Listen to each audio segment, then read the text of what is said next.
Viral mobil ASN terbakar di depan Bandara Silampari, korban panik jebol kaca samping. Mobil sedan Vios, tapi orangnya tidak tahu kemana ini. Sebuah mobil Toyota Vios milik Nadir Syah Aparatur Sipil Negara, ASN, di kota Lubuk Linggau, Sumsel terbakar, Kamis, tanggal 18 April tahun 2024, malam. Mobil itu terbakar saat melintas di depan Bandara Silampari, Lubuk Linggau. Saat kejadian, Nadir Syah sedang berkendara seorang diri di dalam mobil.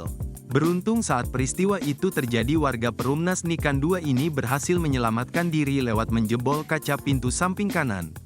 Kapolres Lubuk Linggau, AKBP Indra Arya Yuda melalui Kapolsek Lubuk Linggau Timur, AKP Sugito menyampaikan lokasi kebakaran berada di Jalan Lapter RT 05 Kelurahan Air Kuti, Kecamatan Lubuk Linggau Timur 1. Untuk penyebabnya diduga karena konsleting listrik, karena keluar api dari kap depan mobil, ungkap Sugito pada wartawan, Jumat, tanggal 19 April tahun 2024. Sugito menjelaskan kejadian bermula saat pemilik mobil atau korban mengendarai mobil seorang diri dari rumahnya hendak keluar jalan-jalan. Setiba di depan Bandara Silampari, Lubuk Linggau, mobil yang dikendarainya keluar api dari kap depan diduga korsleting listrik, ujarnya.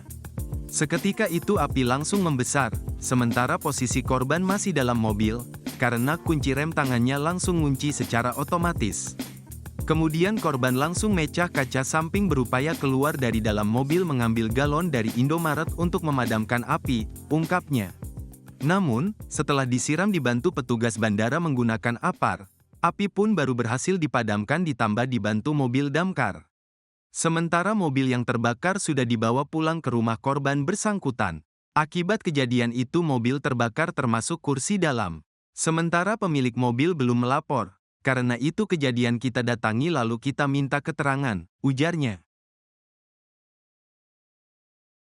Download Tribun X sekarang. Menghadirkan lokal menjadi Indonesia.